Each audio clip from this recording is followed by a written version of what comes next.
ಓಂ ಶಾಂತಿ. ತಾರೀಕು 8/2/2024 ಪ್ರಾತಃ ಮುರುಳಿ. ಮಧುರ ಮಕ್ಕಳೇ, ನಾವು ಬ್ರಾಹ್ಮಣರು ಶಿಕೆಗೆ ಸಮಾನರಾಗಿದ್ದೇವೆಂದು ಸದಾ ನೆನಪಿಟ್ಟುಕೊಳ್ಳಿ. ಪುರುಷೋತ್ತಮರಾಗುತ್ತಿದ್ದೇವೆ ಅಂದಾಗ ಹರ್ಷಿತವಾಗಿರುತ್ತೇವೆ. ತಮಗೆ ತಾವು ಮಾತನಾಡುವುದನ್ನು ಕಲಿತುಕೊಂಡಾಗ ಅಪಾರ ಖುಷಿ ಇರುತ್ತದೆ. ಪ್ರಶ್ನೆ: ತಂದೆಯ ಆಶ್ರಯದಲ್ಲಿ ಯಾರು ಬರಲು ಸಾಧ್ಯವಿದೆ? ತಂದೆಯು ಯಾರಿಗೆ ಆಶ್ರಯ ಕೊಡುತ್ತಾರೆ? ಉತ್ತರ: ಯಾರು ಸಂಪೂರ್ಣ ನಷ್ಟಮೋಹಿಗಳಾಗಿರುತ್ತಾರೆಯೋ ಅವರೇ ತಂದೆಯ ಆಶ್ರಯದಲ್ಲಿ ಬರಲು ಸಾಧ್ಯ. ಯಾರ ಬುದ್ಧಿಯೋಗವು ಎಲ್ಲ ಕಡೆಯಿಂದ ತುಂಡರಿಸುತ್ತದೆ, ಮಿತ್ರ ಸಂಬಂಧಿಗಳು ಮುಂತಾದವರಲ್ಲಿ ಬುದ್ಧಿಯ ಸೆಳೆತವಿರುವುದಿಲ್ಲವೋ ಅವರ ಬುದ್ಧಿಯಲ್ಲಿ ಇದೇ ಇರುತ್ತದೆ, ನನಗಂತೂ ಒಬ್ಬ ತಂದೆಯ ವಿನಃ ಮತ್ಯಾರೂ ಇಲ್ಲ. ಇಂತಹ ಮಕ್ಕಳೇ ಸರ್ವಿಸ್ ಮಾಡಲು ಸಾಧ್ಯ.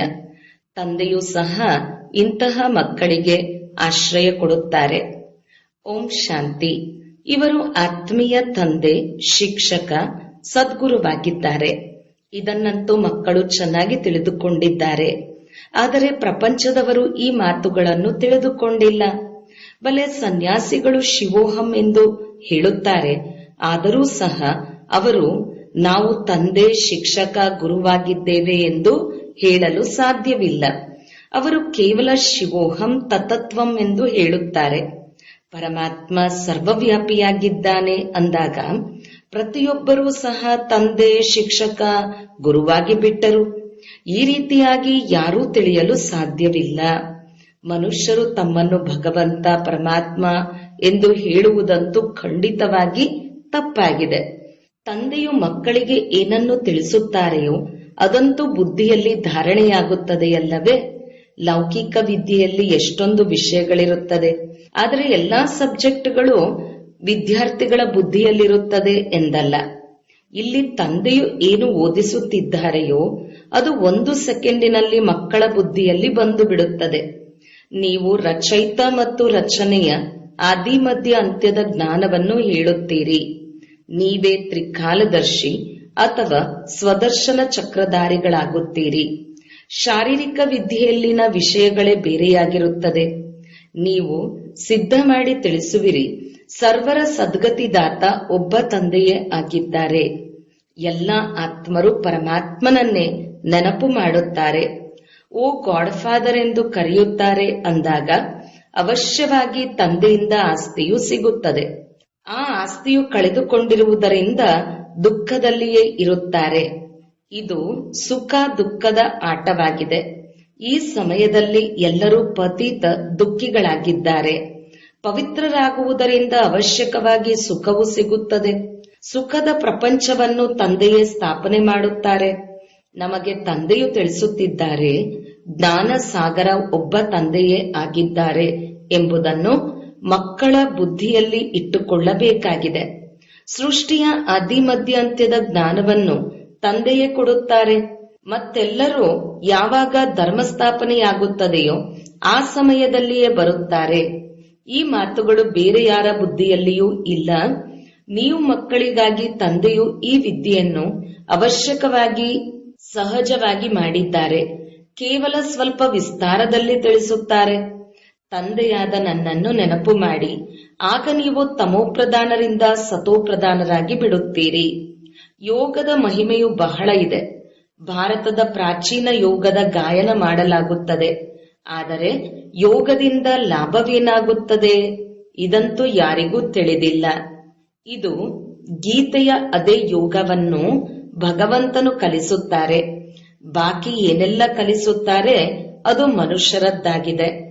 ದೇವತೆಗಳ ಬಳಿಯಂತೂ ಯೋಗದ ಮಾತೇ ಇಲ್ಲ. ಇದು ಹಠಯೋಗ ಮುಂತಾದುವುದೆಲ್ಲವನ್ನು ಮನುಷ್ಯರು ಕಲಿಸುತ್ತಾರೆ. ದೇವತೆಗಳು ಕಲಿಯುವುದೂ ಇಲ್ಲ, ಕಲಿಸುವುದೂ ಇಲ್ಲ. ದೈವಿ ಪ್ರಪಂಚದಲ್ಲಿ ಯೋಗದ ಮಾತೇ ಇಲ್ಲ. ಯೋಗದಿಂದ ಎಲ್ಲರೂ ಪಾವನರಾಗುತ್ತಾರೆ. ಅವರು ಅವಶ್ಯವಾಗಿ ಇಲ್ಲಿಯೇ ಆಗುತ್ತಾರೆ.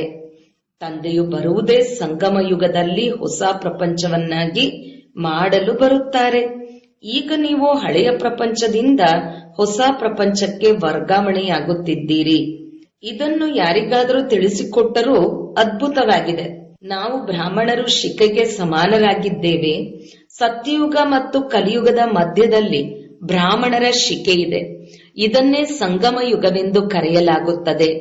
ಇಲ್ಲಿ ನೀವು ಪುರುಷೋತ್ತಮರಾಗುತ್ತಿದ್ದೀರಿ. ನಾವು ಪುರುಷೋತ್ತಮರಾಗುತ್ತಿದ್ದೇವೆ ಎಂದು ಮಕ್ಕಳ ಬುದ್ಧಿಯಲ್ಲಿದೆ ಅಂದಾಗ ಸದಾ ಹರ್ಷಿತವಾಗಿರುತ್ತೀರಿ. ಎಷ್ಟು ಸರ್ವಿಸ್ ಮಾಡುತ್ತೀರೋ ಅಷ್ಟು ಹರ್ಷಿತರಾಗಿರುತ್ತೀರಿ. ಸಂಪಾದನೆ ಮಾಡಿ ಮತ್ತು ಅನ್ಯರಿಗೂ ಮಾಡಿಸಬೇಕು. ಪ್ರದರ್ಶಿನಿಯಲ್ಲಿ ಸರ್ವಿಸ್ ಮಾಡಿದರೆ ಕೇಳುವವರಿಗೂ ಸಹ ಸುಖ ಸಿಗುತ್ತದೆ. ತನ್ನ ಮತ್ತು ಅನ್ಯರ ಕಲ್ಯಾಣವಾಗುತ್ತದೆ. ಚಿಕ್ಕ ಸೇವಾ ಕೇಂದ್ರದಲ್ಲಿಯೂ ಸಹ ಮುಖ್ಯವಾದ 5-6 ಚಿತ್ರಗಳು ಅವಶ್ಯಕವಾಗಿ ಇರಬೇಕು. ಚಿತ್ರಗಳ ಮುಖಾಂತರ ತಿಳಿಸಿಕೊಡುವುದು ಸಹಜವಾಗಿರುತ್ತದೆ. ಇಡೀ ದಿನ ಸೇವೆಯೇ ಸೇವೆ. ಮಿತ್ರ ಸಂಬಂಧಿಗಳ ಬಗ್ಗೆ ಸೆಳೆತ ಇರಬಾರದು. ಏನೆಲ್ಲ ಈ ಕಣ್ಣುಗಳಿಂದ ನೋಡುತ್ತಿದ್ದೀರಿ ಅದೆಲ್ಲದರ ವಿನಾಶವಾಗುತ್ತದೆ. ಬಾಕಿ ದಿವ್ಯ ದೃಷ್ಟಿಯಿಂದ ಏನನ್ನು ನೋಡುತ್ತೀರೋ ಅದರ ಸ್ಥಾಪನೆಯಾಗುತ್ತಾ ಇದೆ. ಈ ರೀತಿ ತನ್ನೊಂದಿಗೆ ತಾನು ಮಾತನಾಡಿದ್ದೇ ಆದರೆ ತಾವು ಪಕ್ಕಾ ಆಗಿ ಬಿಡುತ್ತೀರಿ. ಬೇಹದ್ದಿನ ತಂದೆಯೊಂದಿಗೆ ಮಿಲನ ಮಾಡುವ ಖುಷಿಯಾಗಬೇಕು. ಯಾರಾದರೂ ರಾಜನ ಬಳಿ ಜನ್ಮವನ್ನು ಪಡೆದುಕೊಳ್ಳುತ್ತಾರೆ ಅಂದರೆ ಎಷ್ಟೊಂದು ನಶೆಯಿಂದಿರುತ್ತಾರೆ. ನೀವು ಮಕ್ಕಳು ಸ್ವರ್ಗಕ್ಕೆ ಮಾಲೀಕರಾಗುತ್ತಿದ್ದೀರಿ. ಪ್ರತಿಯೊಬ್ಬರೂ ತಮಗಾಗಿ ಪರಿಶ್ರಮ ಪಡುತ್ತಿದ್ದಾರೆ. ತಂದೆಯು ಕೇವಲ ಹೇಳುತ್ತಿದ್ದಾರೆ, ಕಾಮಚಿತೆಯ ಮೇಲೆ ಕುಳಿತು ನೀವು ಕಪ್ಪಾಗಿ ಬಿಟ್ಟಿದ್ದೀರಿ. ಈಗ ಜ್ಞಾನಚಿತೆಯ ಮೇಲೆ ಕುಳಿತುಕೊಳ್ಳಿ, ಆಗ ಸುಂದರರಾಗಿ ಬಿಡುತ್ತೀರಿ. ಬುದ್ಧಿಯಲ್ಲಿ ಇದೇ ಚಿಂತನೆ ನಡೆಯುತ್ತಿರಲಿ. ಭಲೆ ಆಫೀಸಿನಲ್ಲಿ ಕೆಲಸ ಕಾರ್ಯ ಮಾಡುತ್ತೀರಿ, ನೆನಪು ಮಾಡುತ್ತಾ ಇರಿ. ಆದರೆ ಸಮಯವಿಲ್ಲ ಎಂದಲ್ಲ. ಎಷ್ಟು ಸಮಯ ಸಿಗುತ್ತದೆಯೋ ಅಷ್ಟು ಆತ್ಮಿಕ ಸಂಪಾದನೆಯನ್ನು ಮಾಡಿಕೊಳ್ಳಬೇಕು. ಎಷ್ಟೊಂದು ದೊಡ್ಡ ಸಂಪಾದನೆ ಇದೆ. ಆರೋಗ್ಯ ಮತ್ತು ಸಂಪತ್ತು 2 ಜೊತೆಯಲ್ಲಿಯೇ ಸಿಗುತ್ತದೆ. ಅರ್ಜುನ ಮತ್ತು ಏಕಲವ್ಯನ ಕತೆ ಇದೆ ಅಲ್ಲವೇ? ಈ ರೀತಿ ಗೃಹಸ್ಥ ವ್ಯವಹಾರದಲ್ಲಿದ್ದು ಒಳಗಿರುವವರಿಗಿಂತಲೂ ಮುಂದೆ ಹೋಗಲು ಸಾಧ್ಯ. ಎಲ್ಲದರ ಆಧಾರ ನೆನಪಿನ ಮೇಲಿದೆ. ಇಲ್ಲಿ ಎಲ್ಲರೂ ಕುಳಿತುಕೊಂಡು ಬಿಟ್ಟರೆ ಆಗ ಸರ್ವಿಸ್ ಅನ್ನು ಹೇಗೆ ಮಾಡುತ್ತೀರಿ? ರಿಫ್ರೆಶ್ ಆಗಿ ಸೇವೆಯಲ್ಲಿ ತೊಡಗಬೇಕು. ಸೇವೆಯ ವಿಚಾರ ಇರಬೇಕು. ಪ್ರದರ್ಶಿನಿಯಲ್ಲಿ ತಂದೆ ಹೋಗಲು ಸಾಧ್ಯವಿಲ್ಲ, ಏಕೆಂದರೆ ಬಾಬ್ ದಾದಾ ಇಬ್ಬರು ಜೊತೆಯಲ್ಲಿದ್ದಾರೆ. ತಂದೆಯ ಆತ್ಮ ಮತ್ತು ಇವರ ಬ್ರಹ್ಮರವರ ಆತ್ಮವು ಜೊತೆಯಲ್ಲಿದೆ. ಇವರು ವಿಚಿತ್ರವಾದ ದಂಪತಿಗಳಾಗಿದ್ದಾರೆ. ನೀವು ಮಕ್ಕಳ ಹೊರತು ಬೇರಾರು ಈ ದಂಪತಿಯನ್ನು ಅರಿಯಲಾರರು. ತನ್ನನ್ನು ಬ್ರಹ್ಮ ಯುಗಲೆಂದು ತಿಳಿಯುತ್ತಾರೆ. ಪುನಃ ಹೇಳುತ್ತಾರೆ, ನಾನು ತಂದೆಗೆ ಅಗಲಿ ಸಿಕ್ಕಂತ ಮಗು. ಲಕ್ಷ್ಮೀನಾರಾಯಣರ ಚಿತ್ರ ನೋಡಿದಾಗ ಬಹಳ ಖುಷಿಯಾಗುತ್ತದೆ. ನಮ್ಮ ಇನ್ನೊಂದು ಜನ್ಮ ಇದಾಗಿದೆ. ನಾವು ಸಿಂಹಾಸನದ ಮೇಲೆ ಅವಶ್ಯಕವಾಗಿ ಕುಳಿತುಕೊಳ್ಳುತ್ತೇವೆ. ನೀವು ಸಹ ರಾಜಯೋಗವನ್ನು ಕಲಿಯುತ್ತಿದ್ದೀರಿ. ಗುರಿ ಉದ್ದೇಶವೂ ಸಹ ನಮ್ಮ ಬಳಿ ಇದೆ. ಇಂತಹವರಿಗಂತೂ ಖುಷಿ ಇರುತ್ತದೆ. ನಾನು ತಂದೆಯ ಅಗಲಿ ಮರಳಿ ಸಿಕ್ಕಿದ ಮಗುವಾಗಿದ್ದೇನೆ. ಆದರೂ ಸಹ ನೆನಪಿರುವುದಿಲ್ಲ. ಬೇರೆ ಬೇರೆ ಕಡೆ ವಿಚಾರಗಳು ಹೋಗುತ್ತಿರುತ್ತವೆ. ಯಾರೂ ಸಹ ಒಂದೇ ಸಾರಿ ನೆನಪಿರಲು ಸಾಧ್ಯವಿಲ್ಲ. ಮತ್ತು ಯಾರ ವಿಚಾರವೂ ಬರುವುದಿಲ್ಲವೆಂದು ಡ್ರಾಮಾದಲ್ಲಿ ಕಾನೂನಿಲ್ಲ. ಮಾಯ ಬಿರುಗಾಳಿ ನೆನಪು ಮಾಡಲು ಬಿಡುವುದಿಲ್ಲ. ನಮಗಂತೂ ಬಹಳ ಸಹಜವಾಗಿದೆ, ಏಕೆಂದರೆ ತಂದೆಯ ಪ್ರವೇಶತೆ ಇದೆ ಎಂದು ತಿಳಿದುಕೊಂಡಿದ್ದೇನೆ. ನಾನು ತಂದೆಯ ನಂಬರ್ 1 ಅಗಲಿ ಸಿಕ್ಕಿದ ಮಗುವಾಗಿದ್ದೇನೆ. ಮೊದಲನೇ ನಂಬರಿನ ರಾಜಕುಮಾರನಾಗುತ್ತೇನೆ. ಆದರೂ ನೆನಪು ಮರೆತು ಹೋಗುತ್ತದೆ. ಅನೇಕ ಪ್ರಕಾರದ ವಿಚಾರಗಳು ಬಂದು ಬಿಡುತ್ತವೆ. ಇದು ಮಾಯೆಯಾಗಿದೆ. ಯಾವಾಗ ಈ ತಂದೆಗೆ ಅನುಭವವಾಗುವುದೋ ಆಗಲೇ ನೀವು ಮಕ್ಕಳಿಗೆ ತಿಳಿಸಲು ಸಾಧ್ಯ. ಈ ವಿಚಾರವು ಯಾವಾಗ ಮುಕ್ತಾಯವಾಗುತ್ತದೆ ಆಗ ಕರ್ಮಾತೀತ ಸ್ಥಿತಿಯಾಗಿದೆ. ಆತ್ಮವು ಯಾವಾಗ ಸಂಪೂರ್ಣವಾಗುತ್ತದೆ ನಂತರ ಈ ಶರೀರವಿರಲು ಸಾಧ್ಯವಿಲ್ಲ. ಶಿವ ತಂದೆಯಂತೂ ಸದಾ ಪವಿತ್ರರಾಗಿದ್ದಾರೆ. ಪತೀತ ಪ್ರಪಂಚ ಮತ್ತು ಪತೀತ ಶರೀರದಲ್ಲಿ ಬಂದು ಪಾವನರನ್ನಾಗಿ ಮಾಡುವ ಪಾತ್ರ ಇವರದೇ ಆಗಿದೆ. ಡ್ರಾಮಾದಲ್ಲಿ ಬಂಧಿತರಾಗಿದ್ದಾರೆ. ತಾವು ಪಾವನರಾದ ನಂತರ ಹೊಸ ಶರೀರ ಬೇಕು. ಶಿವ ತಂದೆಗೆ ತಮ್ಮ ಶರೀರವಂತೂ ಇಲ್ಲ. ಈ ತನುವಿನಲ್ಲಿ ಈ ಬ್ರಹ್ಮನ ಆತ್ಮದ ಮಹತ್ವವಿದೆ. ಆದರೆ ಏನನ್ನು ಇಟ್ಟಿದ್ದಾರೆ? ಅವರು ಶಿವ ಮುರುಳಿ ನುಡಿಸುತ್ತಿದ್ದಾರೆ, ಹೊರಟು ಹೋಗುತ್ತಾರೆ. ಅವರು ಫ್ರೀ ಆಗಿರುತ್ತಾರೆ. ಇಲ್ಲೊಮ್ಮೆ ಅಲ್ಲೊಮ್ಮೆ ಹೊರಟು ಹೋಗುತ್ತಾರೆ. ಮಕ್ಕಳಿಗೆ ಅನುಭವವಾಗುತ್ತದೆ ಶಿವ ತಂದೆಯೇ ಮುರುಳಿ ನುಡಿಸುತ್ತಿದ್ದಾರೆ ಎಂದು. ತಾವು ಮಕ್ಕಳಿಗೆ ತಿಳಿದಿದೆ ನಾವು ತಂದೆಗೆ ಸಹಯೋಗ ಕೊಡಲು ಈ ಈಶ್ವರೀಯ ಸೇವೆಯಲ್ಲಿ ಇದ್ದೇವೆ. ತಂದೆಯು ಹೇಳುತ್ತಾರೆ, ನಾನು ಸಹ ನನ್ನ ಮಧುರ ಮನೆಯನ್ನು ಬಿಟ್ಟು ಬಂದಿದ್ದೇನೆ. ಪರಮಧಾಮವೆಂದರೆ ಎಲ್ಲದಕ್ಕಿಂತ ಮೇಲಿರುವ ಧಾಮವಾದ ಮೂಲವತನವಾಗಿದೆ. ಬಾಕಿ ಪೂರ್ಣ ಆಟವೆಲ್ಲವೂ ಈ ಸೃಷ್ಟಿಯಲ್ಲೇ ನಡೆಯುತ್ತದೆ. ಇದು ವಿಚಿತ್ರ ಆಟವೆಂದು ತಮಗೆ ಗೊತ್ತಿದೆ. ಜಗತ್ತಂತೂ ಒಂದೇ ಆಗಿದೆ. ಅವರು ಚಂದ್ರಲೋಕಕ್ಕೆ ಹೋಗಲು ಪ್ರಯತ್ನ ಪಡುತ್ತಾರೆ. ಇದು ವಿಜ್ಞಾನದ ಶಕ್ತಿಯಾಗಿದೆ. ಶಾಂತಿಯ ಶಕ್ತಿಯಿಂದ ನಾವು ಯಾವಾಗ ವಿಜಯಗಳಾಗುತ್ತೇವೆಯೋ ಆಗ ವಿಜ್ಞಾನವೂ ಸಹ ಸುಖದಾಯಿಯಾಗುತ್ತದೆ. ಇಲ್ಲಿ ವಿಜ್ಞಾನವು ಸುಖವನ್ನು ಕೊಡುತ್ತದೆ, ದುಃಖವನ್ನು ಕೊಡುತ್ತದೆ. ಅಲ್ಲಿ ಸುಖವೇ ಸುಖವಿದೆ, ದುಃಖದ ಹೆಸರೇ ಇಲ್ಲ. ಇಂತಹ ಮಾತುಗಳು ಇಡೀ ದಿನ ಬುದ್ಧಿಯಲ್ಲಿರಬೇಕು. ಬಾಬಾರವರಿಗೆ ಎಷ್ಟೊಂದು ಯೋಚನೆಗಳು ಬರುತ್ತಿರುತ್ತವೆ. ಬಂಧನದಲ್ಲಿರುವ ಮಾತೆಯರು ವಿಷದ ವಿಚಾರದಲ್ಲಿ ಎಷ್ಟೊಂದು ಕಷ್ಟಪಡುತ್ತಾರೆ. ಕೆಲವರಂತೂ ಮೋಹಕ್ಕೆ ವಶರಾಗಿ ಸಿಕ್ಕಿ ಹಾಕಿಕೊಳ್ಳುತ್ತಾರೆ. ನಿಶ್ಚಯ ಬುದ್ಧಿಯವರು ನಾವು ಅಮೃತ ಕುಡಿಯಬೇಕೆಂದು ಹೇಳುತ್ತಾರೆ ಅಂದಾಗ ಇದರಲ್ಲಿ ನಷ್ಟಮೋಹಿಗಳಾಗಬೇಕು. ಹಳೆಯ ಜಗತ್ತಿನಿಂದ ಮನಸ್ಸು ದೂರವಾಗಬೇಕು. ಹಾಗೆಯೇ ಸೇವಾಧಾರಿ ಮಕ್ಕಳು ಹೃದಯವನ್ನೇರಲು ಸಾಧ್ಯ. ಅವರಿಗೆ ಆಶ್ರಯ ಕೊಡಬಹುದು. ಕನ್ಯೆಯು ಪತಿ ಆಶ್ರಯಕ್ಕೆ ಹೋಗುತ್ತಾಳೆ, ವಿಷವಿಲ್ಲದೆ ಇರುವುದಿಲ್ಲ. ನಂತರ ತಂದೆಯು ಆಶ್ರಯಕ್ಕೆ ಪಡೆದುಕೊಳ್ಳಬೇಕಾಗುತ್ತದೆ. ಆದರೆ ಒಂದೇ ಸಾರಿ ನಷ್ಟಮೋಹಿಗಳಾಗಬೇಕು. ಪತಿಯರಿಗೂ ಪತಿ ಸಿಕ್ಕಿದ್ದಾರೆ. ಈಗ ಅವರ ಜೊತೆ ನಾವು ಬುದ್ಧಿಯೋಗದ ನಿಶ್ಚಿತಾರ್ಥ ಮಾಡಿಕೊಳ್ಳುತ್ತಾರೆ ಅಷ್ಟೇ. ನನಗಂತೂ ಒಬ್ಬರ ವಿನಃ ಬೇರೆ ಯಾರೂ ಇಲ್ಲ. ಹೇಗೆ ಕನ್ಯೆಗೆ ಪತಿಯ ಜೊತೆ ಪ್ರೀತಿ ಬೆಳೆಯುತ್ತದೆ, ಇದು ಪರಮಾತ್ಮನ ಜೊತೆ ಆತ್ಮದ ಪ್ರೀತಿಯಾಗಿದೆ. ಅವರಿಂದ ಸುಖ ಸಿಗುತ್ತದೆ, ಇವರಿಂದ ಸುಖ ಸಿಗುತ್ತದೆ. ಇದು ಸಂಗಮವಾಗಿದೆ. ಇದನ್ನು ಯಾರು ಸಹ ತಿಳಿದುಕೊಂಡಿಲ್ಲ. ನಿಮಗೆ ಎಷ್ಟೊಂದು ಖುಷಿಯಾಗಬೇಕು. ನಮಗೆ ಅಂಬಿಗ ಅಥವಾ ಹೂತೋಟದ ಮಾಲೀಕ ಸಿಕ್ಕಿದ್ದಾರೆ. ಅವರು ನಮ್ಮನ್ನು ಹೂಗಳ ತೋಟಕ್ಕೆ ಕರೆದೊಯ್ಯುತ್ತಾರೆ. ಈ ಸಮಯದಲ್ಲಿ ಎಲ್ಲರೂ ಮುಳ್ಳುಗಳ ಸಮಾನವಾಗಿದ್ದಾರೆ. ಎಲ್ಲರಿಗಿಂತ ಕಾಮವಿಕಾರದ ಮುಳ್ಳು ದೊಡ್ಡ ಮುಳ್ಳಾಗಿದೆ. ಮೊದಲು ತಾವು ನಿರ್ವಿಕಾರಿ ಹೂಗಳಾಗಿದ್ದಿರಿ. ನಿಧಾನವಾಗಿ ಕಲೆಯಲ್ಲಿ ಕಡಿಮೆಯಾಯಿತು. ಈಗ ದೊಡ್ಡ ಮುಳ್ಳಾಗಿದ್ದೀರಿ. ತಂದೆಗೆ ಬಬುಲ್ನಾಥನೆಂದು ಸಹ ಹೇಳುತ್ತಾರೆ. ತಮಗೆ ತಿಳಿದಿದೆ ನಿಜವಾದ ಹೆಸರು ಶಿವ ಎಂದು. ಬಬುಲ್ನಾಥ ಎಂದು ಹೆಸರಿಡುತ್ತಾರೆ, ಏಕೆಂದರೆ ಮುಳ್ಳುಗಳನ್ನು ಹೂಗಳನ್ನಾಗಿ ಮಾಡುತ್ತಾರೆ. ಭಕ್ತಿ ಮಾರ್ಗದಲ್ಲಿ ಅನೇಕ ಹೆಸರುಗಳನ್ನಿಡುತ್ತಾರೆ. ವಾಸ್ತವದಲ್ಲಿ ಶಿವ ಎನ್ನುವುದೊಂದೇ ಹೆಸರಿದೆ. ಜ್ವಾಲೆಯು ಬಂದಿತು ಹಾಗೂ ಶ್ರೀಕೃಷ್ಣಪುರಿ ಅಥವಾ ಆದಿ ಸನಾತನ ದೇವಿ ದೇವತಾ ಧರ್ಮ ಸ್ಥಾಪನೆಯಾಯಿತು. ತಾವು ಯಜ್ಞದ ಮೂಲಕ ಮನುಷ್ಯರಿಂದ ದೇವತೆಗಳಾಗುತ್ತೀರಿ. ಚಿತ್ರಗಳನ್ನು ಸಹ ಅದ್ಭುತವಾಗಿ ಮಾಡುತ್ತಾರೆ. ವಿಷ್ಣುವಿನ ನಾಭಿಯಿಂದ ಬ್ರಹ್ಮ ಬಂದರೆಂದು. ಈಗ ಎಲ್ಲ ಮಾತುಗಳು ನಿಮಗೆ ಗೊತ್ತಿದೆ. ಬ್ರಹ್ಮ ಸರಸ್ವತಿಯೇ ಲಕ್ಷ್ಮೀನಾರಾಯಣರಾಗುತ್ತಾರೆ. ಇದು ನಿಶ್ಚಯವಾಗಿದೆ. ಲಕ್ಷ್ಮೀನಾರಾಯಣರೇ 84 ಜನ್ಮಗಳ ನಂತರ ಬ್ರಹ್ಮ ಆಗುತ್ತಾರೆ. ಆದರೆ ಮಾಯೆ ಕಡಿಮೆ ಇಲ್ಲ. ಕಾಮ ಮಹಾಶತ್ರುವಾಗಿದೆ. ಮಾಯೆಯು ನಾಮರೂಪದಲ್ಲಿ ಸಿಕ್ಕಿಸಿ ಬಿಡುತ್ತದೆ. ತಂದೆಯ ನೆನಪು ಮಾಡಲು ಬಿಡುವುದಿಲ್ಲ. ನಂತರ ಆ ಖುಷಿಯು ಕಡಿಮೆಯಾಗಿ ಬಿಡುತ್ತದೆ. ನಾನು ಅನೇಕರಿಗೆ ತಿಳಿಸುತ್ತೇನೆ ಎಂಬುದರಲ್ಲಿ ಖುಷಿಯಾಗಬಾರದು. ತಂದೆಯನ್ನು ಎಷ್ಟು ನೆನಪು ಮಾಡುತ್ತೇವೆಂದು ಮೊದಲು ನೋಡಿಕೊಳ್ಳಬೇಕು. ರಾತ್ರಿ ತಂದೆಯನ್ನು ನೆನಪು ಮಾಡಿಯೇ ಮಲಗುತ್ತೇನೆಯೋ ಅಥವಾ ಇಲ್ಲವೋ ಎಂದು ನೋಡಿಕೊಳ್ಳಬೇಕು. ಕೆಲವು ಮಕ್ಕಳಂತೂ ಪಕ್ಕಾ ನೇಮಿನಾಥರಾಗಿದ್ದಾರೆ. ತಾವು ಮಕ್ಕಳು ಬಹಳ ಅದೃಷ್ಟವಂತರಾಗಿದ್ದೀರಿ. ತಂದೆಯ ಮೇಲಂತೂ ಬಹಳ ಹೊರೆಯಿದೆ. ಆದರೆ ರಥಕ್ಕೆ ರಿಯಾಯಿತಿ ಸಿಗುತ್ತದೆ. ಜ್ಞಾನ ಮತ್ತು ಯೋಗವೂ ಸಹ ಇದೆ.